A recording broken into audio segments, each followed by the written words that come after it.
নমস্কার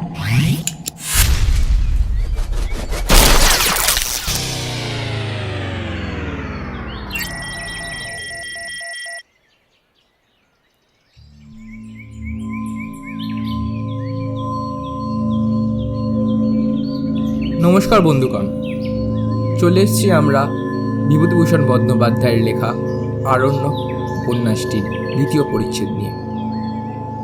শুরু করার আগে আমি আপনাদের সবাইকে একটি কথা বলতে চাই। যদি ভালো লাগে বা খারাপ লাগে, উভয় ক্ষেত্রেই আপনারা দয়া করে কমেন্ট সেকশনে এসে কি ভালো করা উচিত বা কোন জায়গাটা বেশি ভালো লেগেছে এইটা জানাবেন। তাতে পরের বার এরকম কিছু বানাতে গেলে আমার সুবিধা হবে। তো এটার সঙ্গেই আমি আর কিছু বলছি না, আপনারা সবাই আনন্দ নিন আর কমেন্টটা কিন্তু করবেন। দ্বিতীয় পরিচ্ছেদ।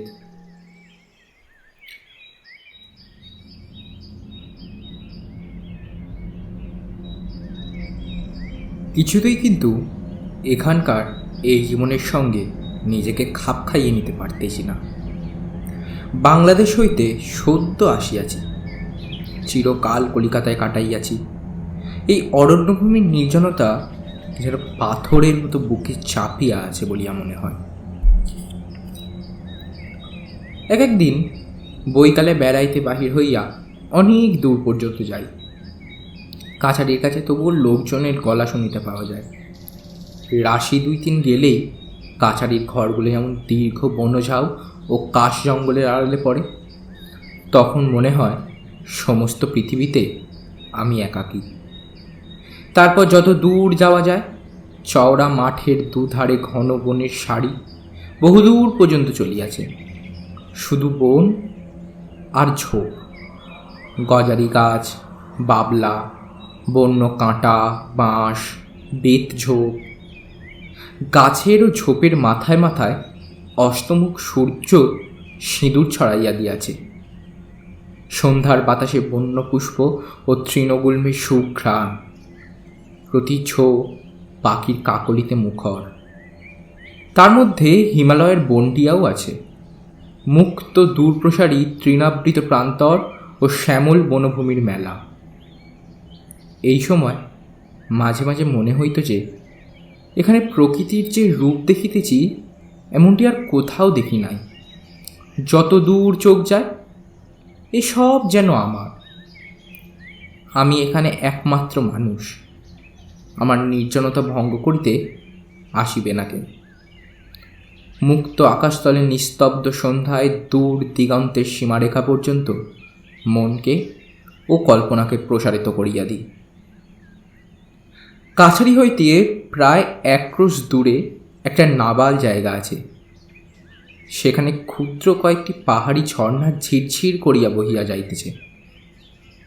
তাহার দুপারে জলজ লিলির বন, কলিকাতার বাগানে যাহাকে বলে স্পাইডার লিলি। বন্য স্পাইডার লিলি কখনো দেখি নাই। জানিতামও না যে এমন নিভৃত ঝর্ণার উপল বিছানো তীরে ফুটন্ত লিলি ফুলের এত শোভা হয় বা বাতাসে তারা এত মৃদু কোমল সুবাস বিস্তার করে। কতবার গিয়া এখানটিতে চুপ করিয়া বসিয়া আকাশ, সন্ধ্যা ও নির্জনতা ভোগ করতেছি। মাঝে মাঝে ঘোড়া চড়িয়া বেড়াই। প্রথম প্রথম ভালো চড়িতে পারিতাম না, ক্রমে ভালোই শিখিলাম। শিখিয়াই বুঝিলাম জীবনে এত আনন্দ আর কিছুতেই নেই। যে কখনো এমন নির্জন আকাশতলে দিগন্তব্যাপী ব্রণপ্রান্তরের ইচ্ছামতো ঘোড়া ছুটাইয়া না বেড়াইয়াছে, তাহাকে বোঝানো যাইবে না সে কি আনন্দ। কাছারি হইতে 10-15 মাইল দূরবর্তী স্থানে সার্ভে পার্টি কাজ করিতেছে। প্রায় আজকাল সকালে 1 পেয়ালা চা খাইয়া ঘোড়ার পিঠে জিন কষিয়া সেই যে ঘোড়ায় উঠি। কোনোদিন ফিরি বৈকালে, কোনোদিন বা ফিরিবার পথে জঙ্গলের মাথার ওপর নক্ষত্র ওঠে, বৃহস্পতি জল করে। জ্যোৎস্না রাতে বনপুষ্পের সুবাস জ্যোৎস্নার সহিত মেশে। শৃগালের রব প্রহর ঘোষণা করে। জঙ্গলের ঝিঝি পোকার দল বাঁধিয়া ডাকিতে থাকে। যে কাজে এখানে আসা তার জন্য অনেক চেষ্টা করা যাইতেছে। এত হাজার বিঘা জমি হঠাৎ বন্দোবস্ত হওয়াও সোজা কথা নয় অবশ্য। আর একটা ব্যাপার এখানে আসিয়া জানিয়াছি, এই জমি আজ 20-30 বছর পূর্বে নদীগর্ভে শিকস্তি হইয়া গিয়াছিল। 20 বছর হইল বাহির হইয়াছে, কিন্তু যাহারা পিতৃপিতামহের জমি গঙ্গায় ভাঙিয়া যাওয়ায় পরে অন্যত্র উঠিয়া গিয়া বাস করিতেছিল, সেই পুরাতন প্রজাদিগকে জমিদার এইসব জমিতে দখল দিতে চাইতেছেন না। মোটা সেলামি ও বর্ধিত হারে খাজনার লোভে নূতন প্রজাদের সঙ্গেই বন্দোবস্ত করিতে চান। অথচ যেসব গৃহহীন আশ্রয়হীন অতি দরিদ্র পুরাতন প্রজাকে তাহাদের ন্যায্য অধিকার হইতে বঞ্চিত করা হইয়াছে, তাহারা বারবার উপরোধ কান্নাকাটি করিয়াও জমি পাইতেছে না। আমার কাছেও অনেকে হাসিয়াছিল, তাহাদের অবস্থা দেখিলে কষ্ট হয়।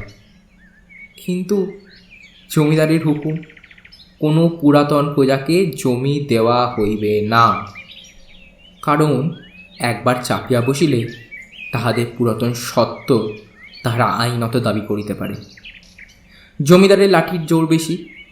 প্রজারা আজ 20 বৎসর ভূমিহীন ও গৃহহীন অবস্থায় দেশে দেশে মজুরি করিয়া খায়। কেহ সামান্য চাষবাস করে, অনেকে মরিয়া গিয়াছে, তাহাদের ছেলেপিলেরা নাবালক বা অসহায়। প্রবল জমিদারের বিরুদ্ধে স্রোতের মুখে কুটার মতো ভাসিয়া যাইবে। এদিকে নতুন প্রজা সংগ্রহ করা যায় কোথা হইতে? মুঙ্গের, পূর্ণিয়া, ভাগলপুর, ছাপড়া প্রভৃতি নিকটবর্তী জেলা হইতে লোক যাহারা আসে, দর্শনিয়া পিছাইয়া যায়। 2-5 জন কিছু কিছু লইতেছেও। এইরূপ মৃদু গতিতে অগ্রসর হইলে 10,000 বিঘা জমি প্রজাবিলি হইতে 20-25 বৎসর লাগিয়া যাইবে। আমাদের এক ডিহি কাছারি আছে, সেও ঘোর জঙ্গল মলময়। এখান থেকে 19 মাইল দূরে। জায়গাটার নাম লবুটুলিয়া। কিন্তু এখানে যেমন জঙ্গল, সেখানেও তেমনি। কেবল সেখানে কাছারি রাখার উদ্দেশ্য এই যে সেই জঙ্গলটা প্রতি বৎসর গোয়ালাদের গরু মহিষ চড়াইবার জন্য খাজনা করিয়া দেওয়া হয়।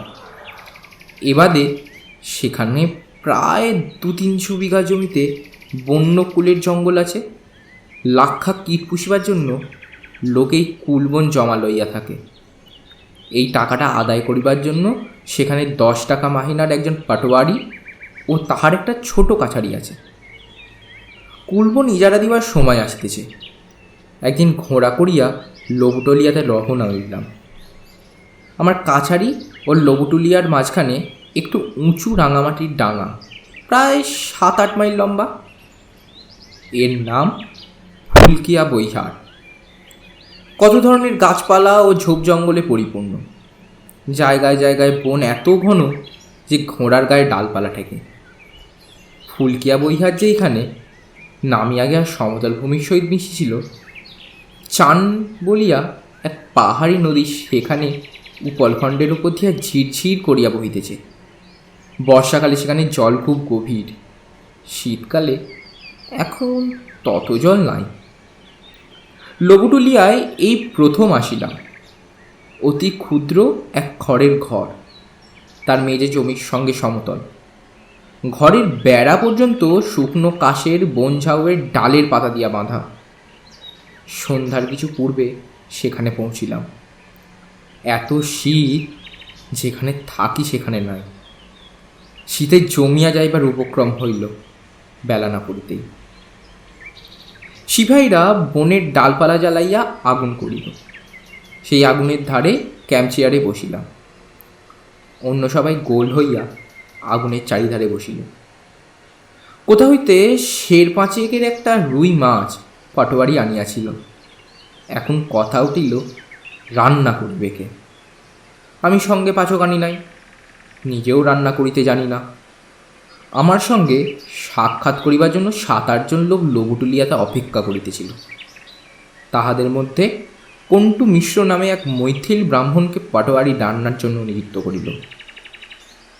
পটোয়ারিকে বলিলাম, এসব লোকেই কি ইজারা ডাকবে? পাটোয়ারি বলিল, আগে না হুজুর, ওরা খাবার লোভে এসেছে। আপনার আসবার নাম শুনে আজ 2 দিন ধরে কাছারিতে এসে বসে আছে। এদেশের লোকের ওই রকম অভ্যাস। আরও অনেকে আসবে বোধহয় কাল। এমন কথা কখনো শুনি নাই। বলিলাম, সে কি? আমি তো নিমন্ত্রণ করিনি এদের। হুজুর, এরা বড় গরিব, ভাত জিনিসটা খেতে পায় না। কলাইয়ের ছাতু, মকাইয়ের ছাতু এই এরা 12 মাস খায়। ভাত খেতে পাওয়াটা এরা ভোজের সমান বিবেচনা করে। আপনি আসছেন, ভাত খেতে পাবে এখানে, সেই লোভে সব এসেছে। দেখুন না, আরও কত আসে। বাংলাদেশের লোকে বড় বেশি সভ্য হইয়া গিয়াছে ইহাদের তুলনায় মনে হইল। কেন জানি না এই অন্নভোজনলোলুপ সরল ব্যক্তিগুলোকে আমার সে রাত্রে এত ভালো লাগিল।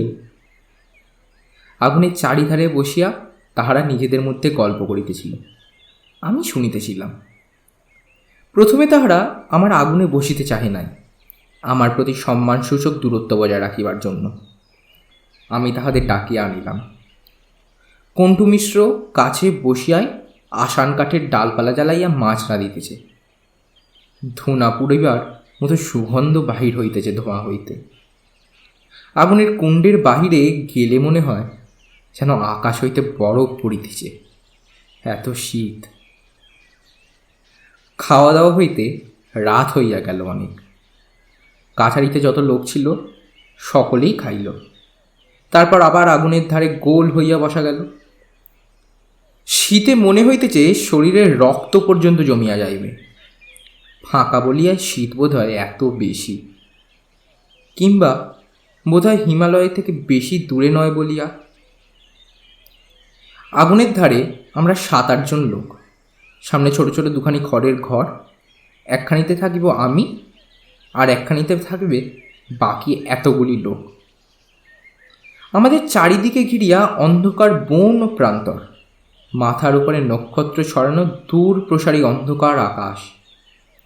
আমার বড় অদ্ভুত লাগিল, যেন চিরপরিচিত পৃথিবী হইতে নির্বাসিত হইয়া মহাশূন্যে এক গ্রহে অন্য এক অজ্ঞাত রহস্যময় জীবনধারার সহিত জড়িয়া পড়িতে হইছে। একজন 23-32 বছরের লোক এ দলের মধ্যে আমার মনোযোগ বিশেষভাবে আকৃষ্ট করিয়াছিল। লোকটির নাম গানোয়ারি তেওয়ারি। শ্যামবর্ণ দোহারা চেহারা, মাথায় বড় চুল, কপালে 2টি লম্বা ফোঁটা কাটা। এই শীতে গায়ে একখানা মোটা চাদর ছাড়া আর কিছু নাই। এদেশের রীতি অনুযায়ী গায়ে একটা মেরজাই থাকা উচিত ছিল, তা পর্যন্ত নয়। অনেকক্ষণ হইতে আমি লক্ষ্য করিতেছিলাম, সে সকলের দিকে কেমন কুণ্ঠিতভাবে চাহিতেছিল। কারো কথায় কোনো প্রতিবাদ করিতেছিল না, অথচ কথা যে সে কম বলিতেছিল তা নয়। আমার প্রতি কথার উত্তরে কেবল বলে, এদেশের লোকে যখন কোনো মান্য ও উচ্চ পদস্থ ব্যক্তির কথা মানিয়া লয়, তখন কেবল মাথা সামনের দিকে অল্প ঝাঁকাইয়া সসম্ভ্রমে বলে, হুজুর। গানোয়ারিকে বলিলাম, তুমি থাকো কোথায় তেওয়ারিজি? আমি যে তাহাকে সরাসরি প্রশ্ন করিব এতটা সম্মান যেন তাহার পক্ষে সম্পূর্ণ অপ্রত্যাশিত। এভাবে সে আমার দিকে চাহিল, বলিল, ভীমদাস টোলা হুজুর। তারপর সে তাহার জীবনের ইতিহাস বর্ণনা করিয়া চলিল, একটা না নয়, আমার প্রশ্নের উত্তরে টুকরো টুকরোভাবে। গানোয়ারি তিওয়ারির বয়স যখন 12 বছর, তার বাপ তখন মারা যায়। এক বৃদ্ধা পিসিমা তাহাকে মানুষ করে। সে পিসিমাও বাপের মৃত্যুর বছর 5 পরে যখন মারা গেলেন, গানোয়ারি তখন জগতের ভাগ্য অন্বেষণে বেহাই হইল। কিন্তু তাহার জগৎ পূর্বে পূর্ণিয়া শহর, পশ্চিমে ভাগলপুর জেলার সীমানা, দক্ষিণে এই নির্জন অরণ্যময় ফুলকিয়া বৈহার। উত্তরে কুশি নদী। ইহারই মধ্যে সীমাবদ্ধ। ইহারই মধ্যে গ্রামে গ্রামে গৃহস্থের দুয়ারে ফিরিয়া কখনো ঠাকুর পূজা করিয়া, কখনো গ্রাম্য পাঠশালায় পণ্ডিতি করিয়া কায়ক্লেশের নিচের আহারের জন্য কলাইয়ের ছাতু ও চীনা ঘাসে দানার রুটি সংস্থা করিয়া থাকে। সম্প্রতি মাস 2 চাকুরি নাই। পর্বতা গ্রামের পাঠশালা উঠিয়া গিয়াছে। ফুলকিয়া বৈহারের 10,000 বিঘা অরণ্যময় অঞ্চলে লোকের বসতি নাই। এখানে যে মহিষ পালকের দল মহিষ চড়াইতে আনে জঙ্গলে, তাহাদের বাথানে বাথানে ঘুরিয়া খাদ্য ভিক্ষা করিয়া বেড়াইতেছিল।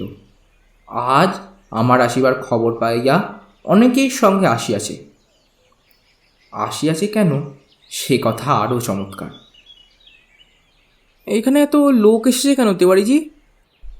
হুজুর, সবাই বললে ফুলকিয়ার কাছারিতে ম্যানেজার এসেছেন, সেখানে গেলে ভাত খেতে পাওয়া যাবে, তাই ওরা এলো।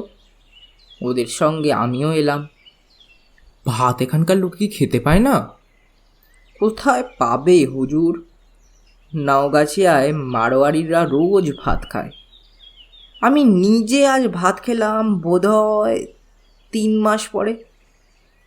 গত ভাদ্র মাসের সংক্রান্তিতে রাসবিহারী সিং রাজপুতের বাড়ির নেমন্তন্ন ছিল। সে বড় লোক, ভাত খাইয়েছিল, তারপর আর খাইনি। যতগুলি লোক আসিয়াছিল এই ভয়ানক শীতে কাহারও গাত্রবস্ত্র না।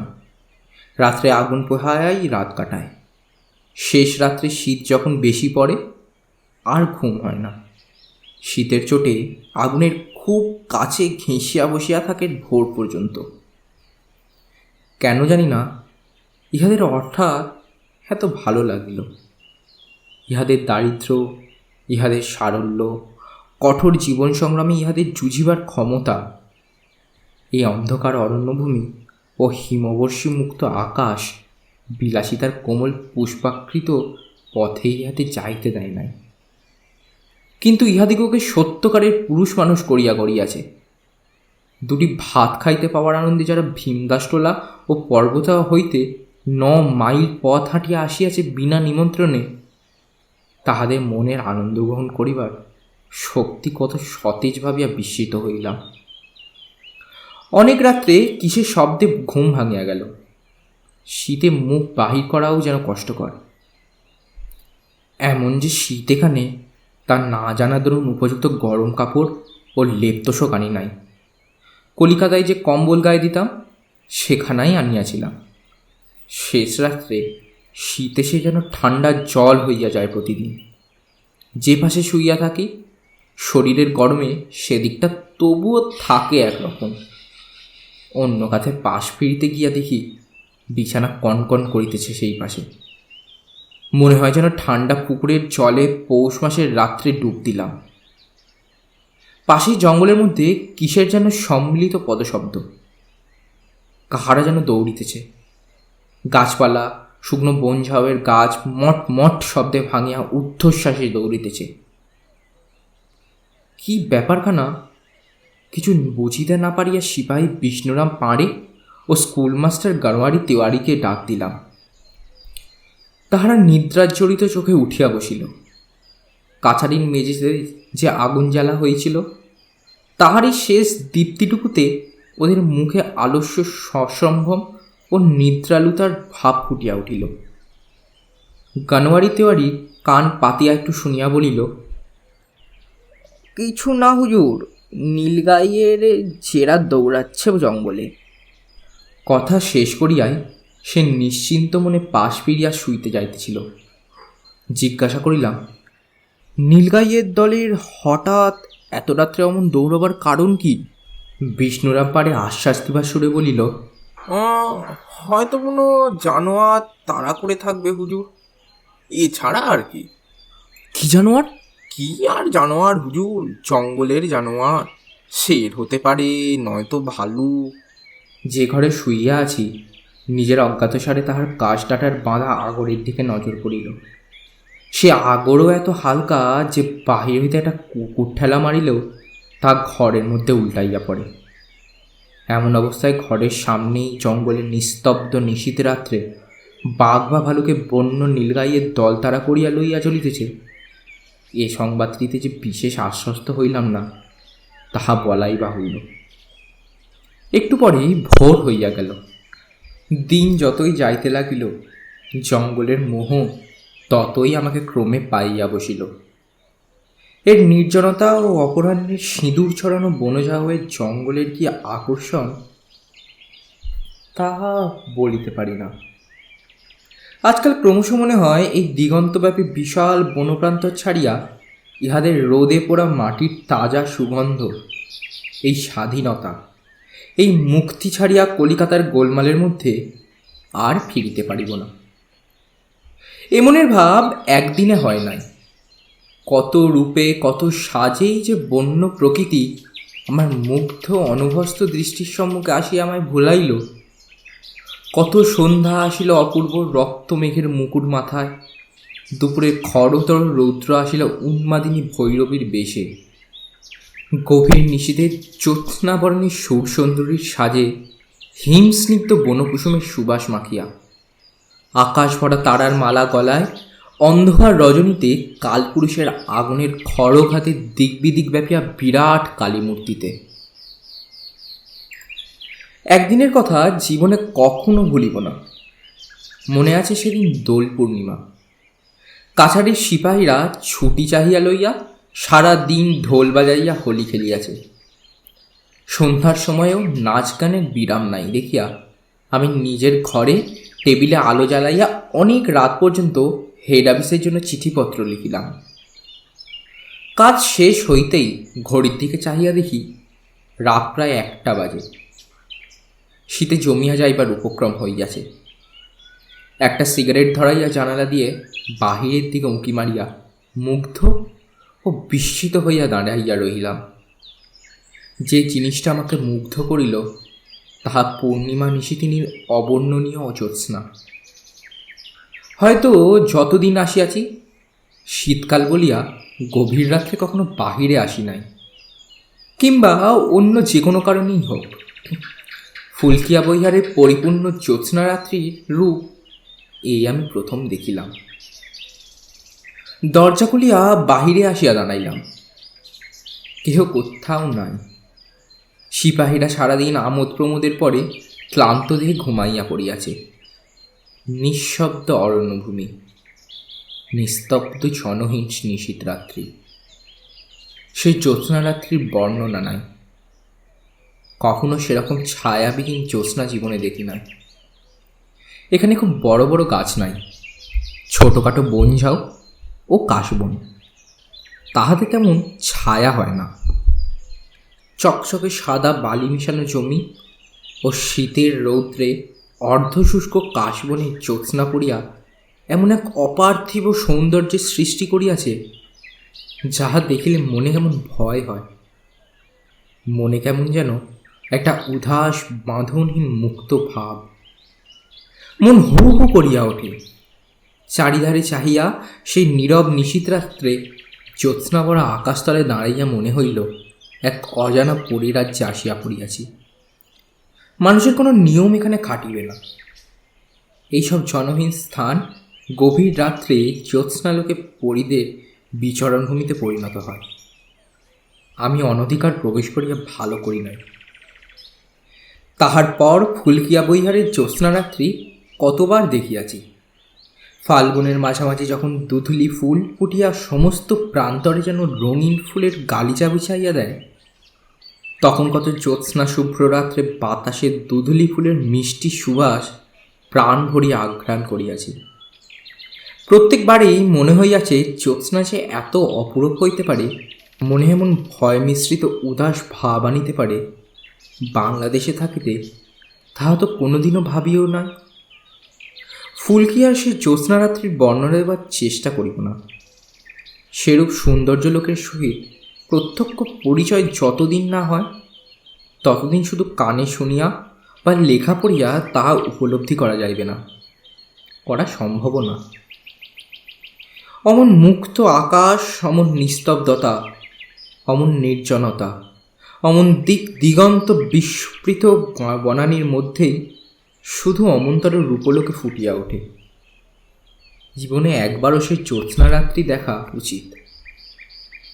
যে না দেখিয়াছে ভগবানের সৃষ্টির একটা অপূর্ব রূপ তাহার নিকট চির অপরিচিত রহিয়া গেল।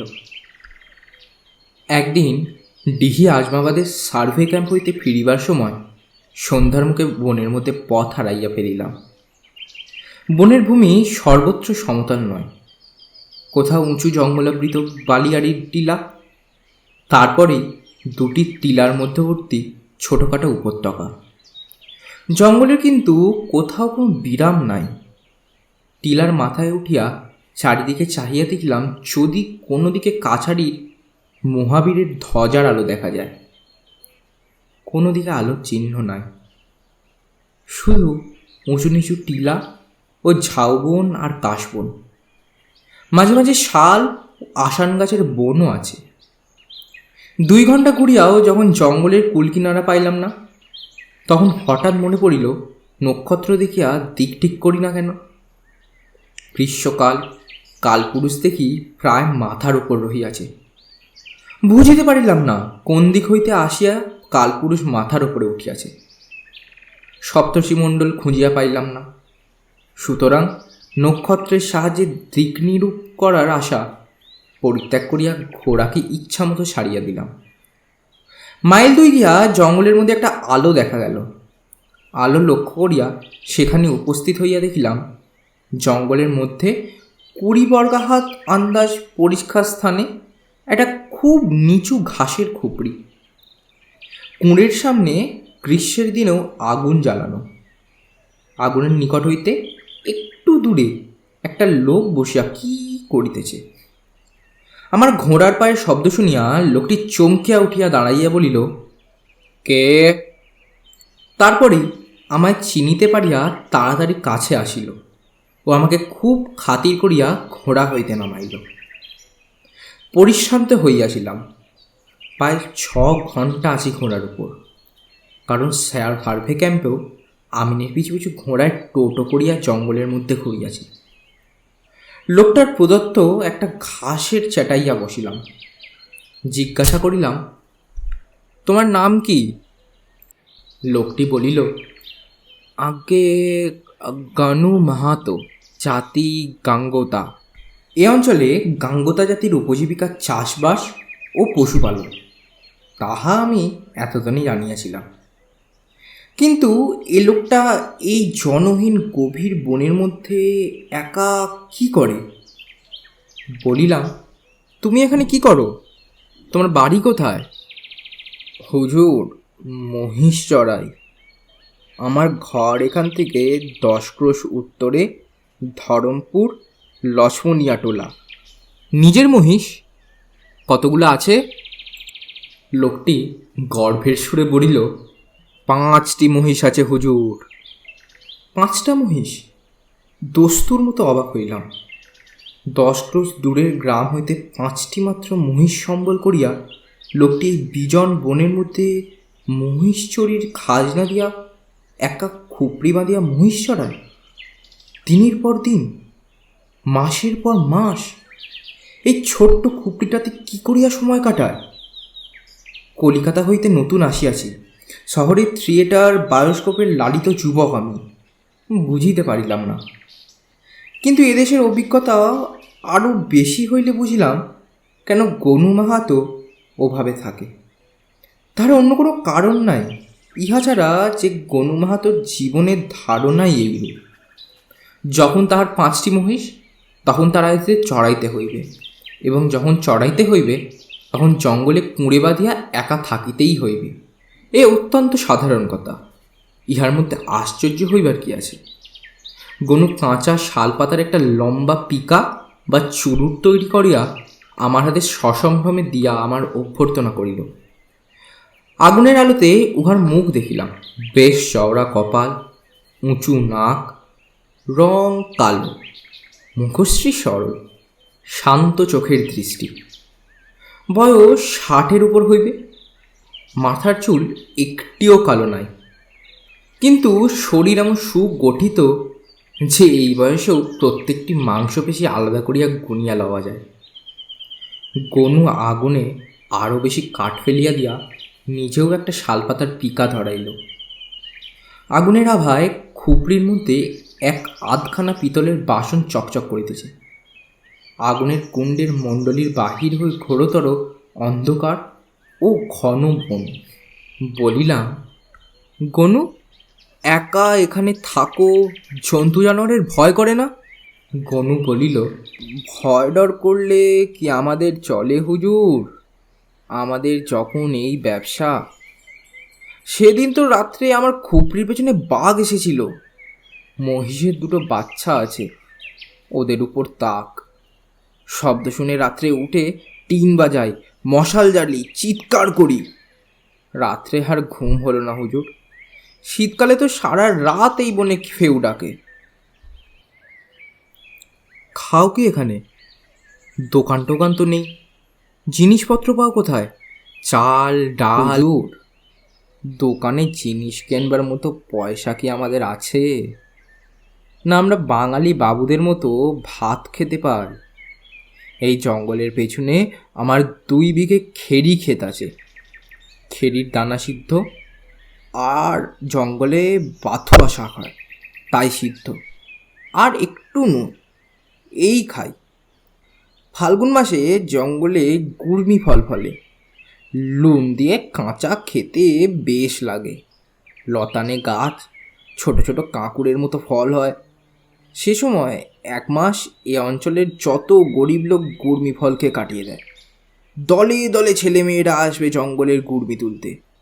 জিজ্ঞাসা করিলাম, রোজ রোজ খেরির দানা সিদ্ধ আর বাতুয়া শাক ভালো লাগে?